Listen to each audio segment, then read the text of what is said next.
Veg versus non veg. ಯಾವ ಊಟ ತಿನ್ನೋ ಜನ ತುಂಬಾ ಸ್ಟ್ರಾಂಗ್, ಸ್ಮಾರ್ಟ್, ಇಂಟೆಲಿಜೆಂಟ್, ಜಾಸ್ತಿ ಆಕ್ಟಿವ್ ಅಂಡ್ ಜಾಸ್ತಿ ವರ್ಷ ಬದುಕ್ತಾರೆ. ಫಾರ್ ಎಕ್ಸಾಂಪಲ್, ಹಸು ಹುಲ್ಲನ್ನ ತಿನ್ನತ್ತೆ ಅಂಡ್ ಸಿಂಹ ಮಟನ್ ತಿನ್ನತ್ತೆ. ವೆಲ್, ಮನುಷ್ಯನ ನ್ಯಾಚುರಲ್ ಬಯಾಲಜಿ ಪ್ರಕಾರ ನಾವ್ ಏನ್ ತಿನ್ಬೇಕು? ಹಣ್ಣು ಮತ್ತೆ ತರಕಾರಿನ ಅಥವಾ ಮಾಂಸ ತಿನ್ಬೇಕಾ? ಯಾಕಂದ್ರೆ ನಮ್ ನ್ಯಾಚುರಲ್ ಫುಡ್ ಏನಿರುತ್ತೆ ಅದೇ ನಮಗೆ ಫಿಟ್ ಅಂಡ್ ಲಾಂಗ್ ಲೈಫ್ ಕೊಡುತ್ತೆ ಅಲ್ವಾ? ಸ್ವಲ್ಪ ಇವರನ್ನ ನೋಡಿ. ಇವರ ಹೆಸರು ಜಾರ್ಡನ್ ಪೀಟರ್ಸನ್. ತುಂಬಾ ಫೇಮಸ್ ಸೈಕಾಲಜಿಸ್ಟ್. ಯಾವಾಗಿಂದ ಇವರು ಊಟದಲ್ಲಿ ಬರೀ ನಾನ್ ವೆಜ್ ತಿನ್ನೋಕೆ ಶುರು ಮಾಡಿದ್ರು, ಯಾವ್ದನ್ನ ನಾವು ಕಾರ್ನಿವೋರ್ ಡಯಟ್ ಅಂತೀವಿ, ಇವರ weight 22 kg ಕಮ್ಮಿ ಆಯ್ತು ಅಂಡ್ ಇವರ ಎಲ್ಲಾ ಬಾಡಿ ಪ್ರಾಬ್ಲಮ್ಸ್ ಮಾಯ ಆಗೋಯ್ತು. What else has changed? Well, I lost 50 pounds like instantly and kept it off. You know, I don't like to propagate it, but this diet seems to have stopped all of that. I don't have psoriasis. All of the patches have gone. Yeah. ಇದು ಸ್ವಲ್ಪ interesting ಇದೆ ತಾನೆ? ಅದು ಒಬ್ಬ psychologist ಹೇಳಿದ್ಮೇಲೆ. And ಇನ್ನೂ ತುಂಬಾ ಜನ ಇದ್ದಾರೆ, ಅವರು ಅದೇ ಹೇಳ್ತಾರೆ, non veg diet our life ನೇ ಚೇಂಜ್ ಮಾಡ್ತು ಅಂತ. ಬಟ್ ಇನ್ನು ಲಕ್ಷಾಂತರ ಜನ ಇದ್ದಾರೆ, ಅವರು ಇದರ ಡೆಡ್ ಆಪೋಸಿಟ್ ಹೇಳ್ತಾರೆ. ಫಾರ್ ಎಕ್ಸಾಂಪಲ್, ಟೆಡ್ ಟಾಕ್ಸ್ ಅಲ್ಲಿ ನೋಡಿ, ಒಬ್ಬ ಎಂಟರ್ಪ್ರಿನರ್ ಹೇಳಿದಾನೆ, ಯಾವಾಗಿಂದ ಅವನು ವೆಜಿಟೇರಿಯನ್ ಡಯಟ್ ಫಾಲೋ ಮಾಡಕ್ ಶುರು ಮಾಡ್ದ, ಅವನ ಜೀವನ ಕಂಪ್ಲೀಟ್ ಆಗಿ ಚೇಂಜ್ ಆಯ್ತು ಅಂತ. Over the next 6 months of following a primarily whole food plant-based diet, not only did I continue to experience crazy amounts of energy and mental clarity, but every single health issue I had battled since I was 3 years old went away. And ನೀವು ಈ video ಕೆಳಗೆ comments ನೋಡಿದ್ರೆ ತುಂಬಾ comment ಸಿಗತ್ತೆ, ಜನಗಳು similar experience ಮಾಡಿರೋದು. ಹಾಗಾದ್ರೆ ನಿಜ ಯಾವುದು? ಇಷ್ಟು ವರ್ಷ ನಡೀತಿರೋ ಈ ಡಿಬೇಟ್ ನ ಇವತ್ತು ಸೆಟಲ್ ಮಾಡೇ ಬಿಡೋಣ. ಬಿಕಾಸ್ ಎಲ್ಲಾ ಸೈನ್ಸ್ ಬೇಸ್ಡ್ ಆಗಿರುತ್ತೆ. ಈ ಡಿಬೇಟ್ ನ ನಾವು ಸೆಟಲ್ ಮಾಡ್ಲೇಬೇಕು. ಯಾಕಂದ್ರೆ ಈ ದಿನಗಳಲ್ಲಿ ತುಂಬಾ ಜನ ಸೋಷಿಯಲ್ ಮೀಡಿಯಾ ಇನ್ಫ್ಲೂಯೆನ್ಸರ್ಸ್ ಇಂದ ಅರ್ಧಂಬರ್ಧ ಇನ್ಫಾರ್ಮೇಶನ್ ತಗೊಂಡು ತುಂಬಾ ಎಕ್ಸ್ಟ್ರೀಮ್ ಡಯಟ್ಸ್ ಫಾಲೋ ಮಾಡ್ತಾ ಇದ್ದಾರೆ. ಅದರಿಂದ ಅವರ ಜೀವ ಕೂಡ ಹೋಗ್ತಾ ಇದೆ. ಫಾರ್ ಎಕ್ಸಾಂಪಲ್, ಈ ಕೇಸ್ ನೋಡಿ. ಒಬ್ಳು 39 ವರ್ಷದ ರಷ್ಯನ್ ಫುಡ್ ಇನ್ಫ್ಲೂಯೆನ್ಸರ್ ಜಾನಾ ಸ್ಯಾಮ್ಸೋನೋವಾ ಇದ್ದಕ್ಕಿದ್ದಂಗೆ ಒಂದ್ ದಿನ ಸತ್ತೋಗ್ತಾಳೆ. ಅಂಡ್ ಯಾವಾಗ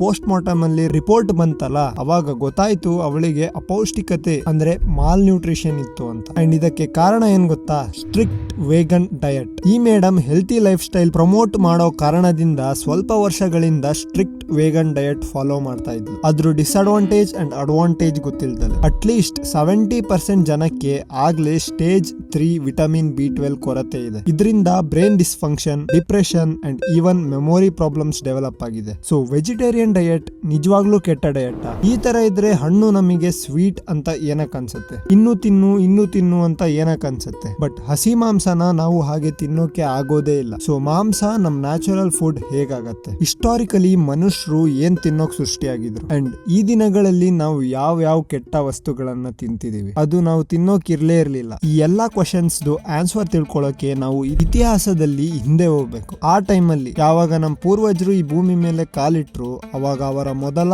ಊಟ ಏನಾಗಿತ್ತು? ಸೊ ಕತೆ ಸ್ವಲ್ಪ ಈ ತರ ಇದೆ. 6 ಕೋಟಿ ವರ್ಷಗಳ ಹಿಂದೆ ಯಾವಾಗ ಡೈನೋಸಾರ್ ಸತ್ತೋಗಿ ಭೂಮಿ ಸರಿಯಾಗ್ತಾ ಇತ್ತು, ಎಲ್ಲ ಕಡೆ ಬರೀ ದಟ್ಟ ಕಾಡಿತ್ತು ಅಷ್ಟೇ. ಮತ್ತೆ ಎಲ್ ನೋಡಿದ್ರು ಬರೀ ಹಣ್ಣೇ ಕಾಣಿಸ್ತಾ ಇತ್ತು. ಈ ತರ ಇದ್ದಾಗ ಏನಾಯ್ತು ಅಂದ್ರೆ, ಆ ದಿನಗಳಲ್ಲಿ ಒಂದು ಹೊಸ ಜೀವಿ ಹುಟ್ಕೊಂತು. ಅದ್ರದ್ದು ನಮ್ ತರನೇ ಕೈ ಇತ್ತು, ಬಟ್ ನೋಡೋಕೆ ಯಾವ್ದೋ ಇಲಿ ಮತ್ತೆ ಅಳಿಲಿನ ಮಿಕ್ಸ್ ಬ್ರೀಡ್ ಅನ್ಸ್ತಾ ಇತ್ತು. ಇದೇ ನಮ್ಮ ಮೊದಲ ಪೂರ್ವಜ ಅಂದ್ರೆ ಆನ್ಸಿಸ್ಟರ್ಸ್, ಪರ್ಗಾಟೋರಿಯಸ್ ಅಂತ. ಇದು ಈಗಿನ ಎಲ್ಲಾ ಮಂಗ, ಏಪ್ಸ್ ಮತ್ತೆ ಮನುಷ್ಯರ ಪೂರ್ವಜ ಆಗಿತ್ತು. ಅಂಡ್ ಅಂತಾರೆ ಇದು ಜಾಸ್ತಿ ಬರೀ ಹಣ್ಣುಗಳನ್ನೇ ತಿಂತಾ ಇತ್ತು ಅಂತ. ಈಗ ಗೊತ್ತಾಯ್ತಾ ನಮಗೆ ಹಣ್ಣು ಯಾಕೆ ಅಷ್ಟೊಂದು ಸ್ವೀಟ್ ಅನ್ಸುತ್ತೆ ಅಂತ?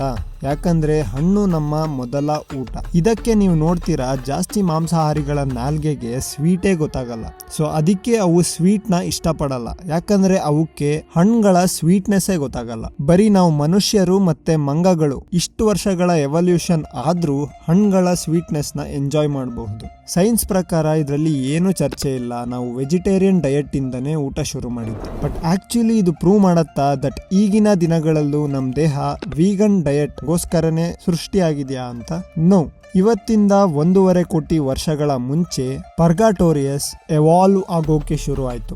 ಯಾವ ತರ ಅಂದ್ರೆ, ಅವರ ದೇಹ ಗಟ್ಟಿ ಪದಾರ್ಥಗಳನ್ನು ಕೂಡ ಜೀರ್ಣ ಮಾಡೋಕೆ ಶುರು ಮಾಡ್ತು. ಅದರಿಂದ ಅದರ ವೀಗನ್ ಡಯಟ್ ಚೇಂಜ್ ಆಗೋಕೆ ಶುರು ಆಯ್ತು. ಹಣ್ಣುಗಳನ್ನ ಬಿಟ್ಟು ಅವು ಸೀಡ್ಸ್, ನಟ್ಸ್, ರೂಟ್ಸ್ ಗಳನ್ನ ತಿನ್ನೋಕೆ ಶುರು ಮಾಡಿದ್ರು. ಆದ್ರೆ ಇಷ್ಟೆಲ್ಲ ಆದ್ರೂ ಮಾಡರ್ನ್ ಮನುಷ್ಯರ ಪೂರ್ವಜರು ವೆಜಿಟೇರಿಯನ್ನೇ ಆಗಿದ್ರು. ಇದೇ ಎಕ್ಸಾಕ್ಟ್ ಟೈಮ್ ಅಲ್ಲಿ ಒಂದು ದೊಡ್ಡ ಚೇಂಜ್ ಆಗೋಕೆ ಬಂತು. ಯಾವಾಗ ನಮ್ಮ ಪೂರ್ವಜರು ಸೀಡ್ಸ್ ಅಂಡ್ ನಟ್ಸ್ ತಿನ್ನೋಕೆ ಶುರು ಮಾಡಿದ್ರು, ಇದೇ ಡಯಟ್ ನಮ್ಮನ್ನ ಮಾಂಸ ತಿನ್ನೋಕೆ ರೆಡಿ ಮಾಡಿತ್ತು. ಹಾಗಾದ್ರೆ ಹೇಗೆ ನಾವು ಮಾಂಸ ತಿನ್ನೋಕೆ ಶುರು ಮಾಡಿದ್ವಿ? ನೋಡಿ, ನಮ್ಮ ಪೂರ್ವಜರು ಹಣ್ಣು, ಹೂವು ಮತ್ತೆ ಎಲೆಗಳನ್ನ ತಿಂತಿದ್ರು. ಅದರಲ್ಲಿ ಲಿಪಿಡ್ಸ್ ಮತ್ತೆ ಪ್ರೋಟೀನ್ ಕಮ್ಮಿ ಇರುತ್ತೆ ಅಂಡ್ ಫೈಬರ್ ಜಾಸ್ತಿ ಇರುತ್ತೆ. ಅದಕ್ಕೆ ಆ ಟೈಮಲ್ಲಿ ಲಿಪಿಡ್ಸ್ ಅಂಡ್ ಪ್ರೋಟೀನ್ಸ್ ನ ಡೈಜೆಸ್ಟ್ ಮಾಡೋ ಸ್ಮಾಲ್ ಇಂಟೆಸ್ಟೈನ್ ಸಣ್ಣಕ್ಕಿರ್ತಿತ್ತು. ಅಂಡ್ ಹಂಗೆ ಯಾವಾಗ ನಮ್ಮ ಪೂರ್ವಜರು ಸೀಡ್ಸ್ ಅಂಡ್ ನಟ್ಸ್ ತಿನ್ನೋಕ್ ಶುರು ಮಾಡಿದ್ರು, ಯಾವ್ದ್ರಲ್ಲಿ ಫೈಬರ್ ಕಮ್ಮಿ ಇರುತ್ತೆ ಅಂಡ್ ಲಿಪಿಡ್ಸ್ ಅಂಡ್ ಪ್ರೋಟೀನ್ ಜಾಸ್ತಿ ಇರುತ್ತೆ. ಈ ತರ ಪದಾರ್ಥಗಳನ್ನ ಜೀರ್ಣ ಮಾಡ್ಕೊಳ್ಳೋಕೆ ಅವುಗಳ ಸ್ಮಾಲ್ ಇಂಟೆಸ್ಟೈನ್ ಉದ್ದ ಆಗೋಕೆ ಶುರು ಆಯ್ತು. ಅಂಡ್ ಅಲ್ಟಿಮೇಟ್ಲಿ ಅವರಿಗೆ ಪರ್ಫೆಕ್ಟ್ ಹೊಟ್ಟೆ ಇತ್ತು.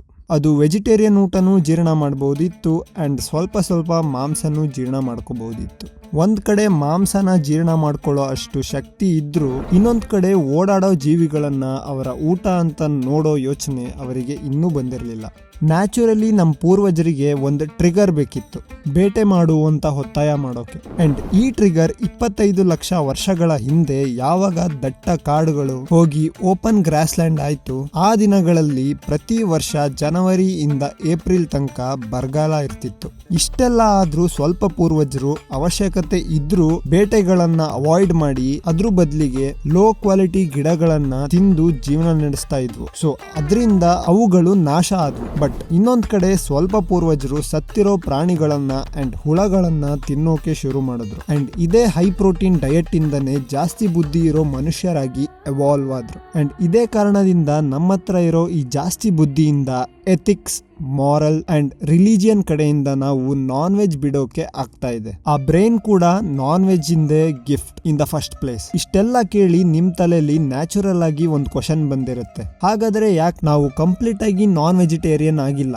ಲೈಕ್ ಲಯನ್ ಆರ್ ಟೈಗರ್ ಅಂತ? ಇದರ ಹಿಂದೆ ಕೂಡ ಇಂಟ್ರೆಸ್ಟಿಂಗ್ ಕಾರಣ ಇದೆ. ಎಲ್ಲ ನಾನ್ ವೆಜ್ ಅನಿಮಲ್ಸ್ ಗಿಂತ ಡಿಫ್ರೆಂಟ್ ಆಗಿ ನಾವು ಬೈ ಲಕ್ ಬೆಂಕಿ ಹಚ್ಚೋದು ಕಲ್ತ್ ಬಿಟ್ವಿ. ಅದ್ರಿಂದ ನಾವು ಮಾಂಸನ ಬೇಯಿಸ್ಕೊಂಡು ತಿನ್ನೋಕೆ ಶುರು ಮಾಡಿದ್ವಿ. ಸೊ ನಮ್ಮ ಹೊಟ್ಟೆಗೆ ಹಸಿ ಮಾಂಸ ತಿನ್ನೋ ನಾನ್ ವೆಜ್ ಅನಿಮಲ್ಸ್ ಗಳ ತರ ಎವಾಲ್ವ್ ಆಗೋ ಅಗತ್ಯ ಇರಲಿಲ್ಲ. ಅಂಡ್ ಅದಕ್ಕೆ ಇಲ್ಲಿ ತನಕನೂ ನಿಮಗೆ ಹಸಿ ಮಾಂಸದ ರುಚಿ ಇಷ್ಟ ಆಗಲ್ಲ. ಬಟ್ ಬೇಯಿಸಿರೋ ಮಾಂಸ ನಾನ್ ವೆಜ್ ತಿನ್ನೋವರ ಬಾಯಲ್ಲಿ ನೀರ್ ಬರ್ಸತ್ತೆ. ಸೊ ಎವಲ್ಯೂಷನ್ ಇನ ದೃಷ್ಟಿಯಿಂದ ನೋಡಿದ್ರೆ ನಮ್ ದೇಹ ಸ್ಟ್ರಿಕ್ಟ್ ವೇಗನ್ ಡಯಟ್ಗೂ ಮಾಡಿಲ್ಲ ಅಂಡ್ ಸ್ಟ್ರಿಕ್ಟ್ ನಾನ್ ವೆಜಿಟೇರಿಯನ್ ಡಯಟ್ಗೂ ಮಾಡಿಲ್ಲ. ನಾವು ವೆಜ್ ಅಂಡ್ ನಾನ್ ವೆಜ್ ಎರಡನ್ನ ತಿನ್ನಬಹುದು ಬ್ಯಾಲೆನ್ಸ್ ನ್ಯೂಟ್ರಿಷನ್ ತಗೊಳ್ಳೋಕೆ. ಅಂಡ್ ಅದಕ್ಕೆ ನೀವು ಯಾವ ವೆಜಿಟೇರಿಯನ್ ಆರ್ ನಾನ್ ವೆಜಿಟೇರಿಯನ್ಗೂ ಹೇಳೋಕ್ಕಾಗಲ್ಲ ದಟ್ ನೀವು ಪ್ರಕೃತಿ ಮಾಡಿರೋ ಊಟ ತಿಂತಿಲ್ಲ ಅಂತ. ಸೊ ಪ್ಯಾರಾಡಾಕ್ಸಿಕಲಿ ನಾವು ವೆಜ್ ತಿನ್ನೋ ಕಾರಣದಿಂದನೇ ನಾನ್ ವೆಜ್ ಆದ್ವಿ ಅಂಡ್ ನಾವು ಮಾಂಸ ತಿನ್ಬಾರ್ದು ಅನ್ನೋ ಬುದ್ಧಿನೂ ನಾವು ಮಾಂಸ ತಿಂದಿದ್ದಕ್ಕೆ ಬಂದಿದ್ದು. ಈಗಾಗಲೇ ನಿಮ್ಮ ಹತ್ರ historical and scientific back ground ಇದೆ. ಸೊ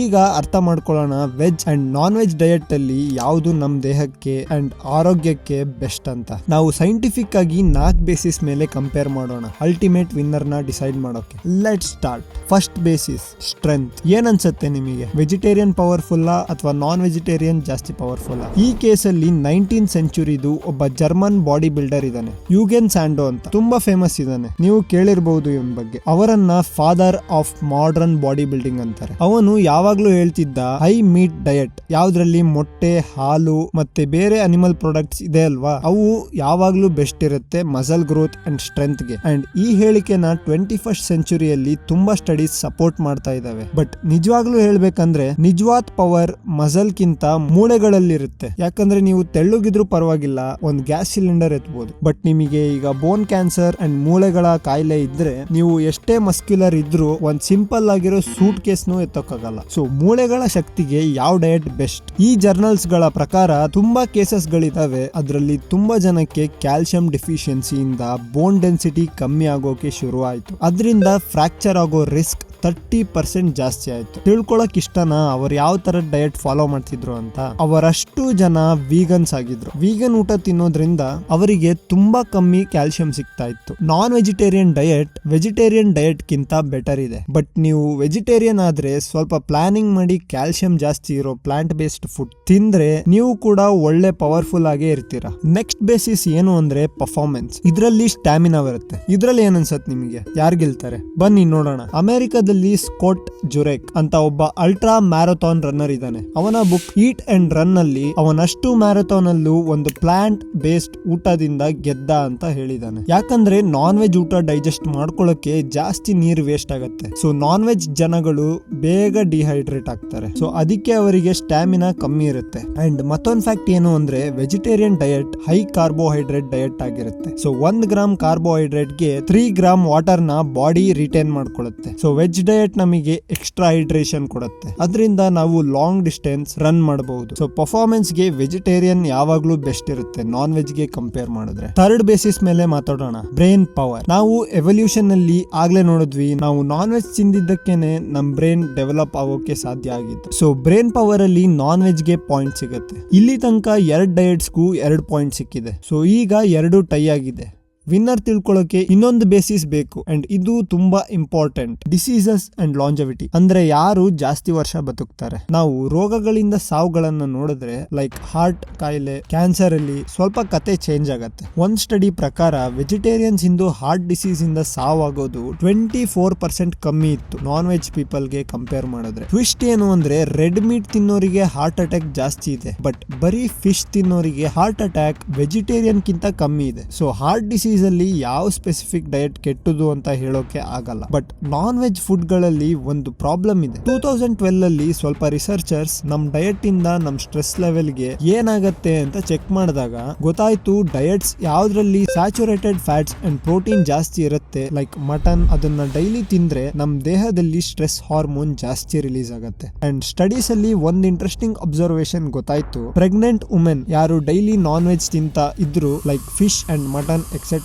ಅವ್ರ ಮಕ್ಕಳು ಹೈ BP ಜೊತೆಗೆ ಹುಟ್ಟುತ್ತಾರೆ, ಜಾಸ್ತಿ ಸ್ಟ್ರೆಸ್ ಹಾರ್ಮೋನ್ ಕಡೆಯಿಂದ. ಕ್ಯಾನ್ಸರ್ ಇಂದ ಕೂಡ ರಿಸ್ಕ್ ಇದೆ. Cancer research organisation and WHO ಎರಡು ರೆಡ್ ಮೀಟ್ ಅಂದ್ರೆ ಪೋರ್ಕ್, ಗೋಟ್, ಬೀಫ್ ಎಕ್ಸೆಟ್ರಾ ಇಂದ ಕ್ಯಾನ್ಸರ್ ಬರುತ್ತೆ ಅಂತ ಹೇಳಿದೆ. Specifically long intestine cancer. Research ಇದು ಹೇಳುತ್ತೆ per 100 grams of red meat ಗೆ ನಿಮ್ ಲೈಫ್ ಅಲ್ಲಿ ಕ್ಯಾನ್ಸರ್ ಇಂದು ರಿಸ್ಕ್ 17% ಜಾಸ್ತಿ ಆಗುತ್ತೆ. ಸೊ ನಿಮಗೆ ತುಂಬಾ ವರ್ಷ ಬದುಕಬೇಕು ಅಂತ ಆಸೆ ಇದ್ರೆ ವೆಜಿಟೇರಿಯನ್ ಡಯಟ್ ಯಾವ್ದ್ರಲ್ಲಿ ಎಲ್ಲಾ ನ್ಯೂಟ್ರಿಷನ್ ಸಿಗ್ತಾ ಇದೆ ಆ ಡಯಟ್ ಬೆಸ್ಟ್ ಆಪ್ಷನ್ ಆಗಿರುತ್ತೆ. ವೆಜ್ ಡಯಟ್ ಅಲ್ಲಿ antioxidants and other things ಇರುತ್ತೆ. ಅವು ಕ್ಯಾನ್ಸರ್ ಅಂಡ್ ಕ್ರೋನಿಕ್ ಇನ್ಫ್ಲಮೇಷನ್ ಇಂದ ನಮ್ಮನ್ನ ಪ್ರೊಟೆಕ್ಟ್ ಮಾಡುತ್ತೆ. ನಾನ್ ವೆಜಿಟೇರಿಯನ್ಸ್ ಎಷ್ಟಾಗತ್ತೆ ಅಷ್ಟು ರೆಡ್ ಮೀಟ್ ನ ಅವಾಯ್ಡ್ ಮಾಡಿ. ಅಂಡ್ ಹೇಳ್ಬೇಕು ಅಂದ್ರೆ ನಾನ್ ವೆಜಿಟೇರಿಯನ್ಸ್ ಅಲ್ಲಿ 18% ಕಾಯಿಲೆಗಳು ರೆಡ್ ಮೀಟ್ ಇಂದಾನೇ ಬರೋದು. ಚಿಕನ್ ಮತ್ತೆ ಫಿಶ್ ನ ಮಾಡ್ರೇಷನ್ ಅಲ್ಲಿ ತಿನ್ನೋದು ಹೆಲ್ತಿ ಅಂಡ್ ಆಕ್ಚುಲಿ ನಮ್ ದೇಹಕ್ಕೆ ಅದು ಬೇಕು. ಸೊ ಫೈನಲ್ ರೌಂಡ್ ನ ವಿನ್ನರ್ ನಿಮಗೆ ಯಾವ್ದು ಅನ್ಸುತ್ತೆ? ನಾನು ಕ್ವಶನ್ ಪಿನ್ಡ್ ಕಾಮೆಂಟ್ಸ್ ಅಲ್ಲೂ ಕೇಳಿದೀನಿ. ಸೊ ಸಪೋರ್ಟ್ ಮಾಡೋಕೆ ಕೆಳಗಡೆ ವೆಜ್ ಅಥವಾ ನಾನ್ ವೆಜ್ ಅಂತ ಕಾಮೆಂಟ್ ಮಾಡಿ. And please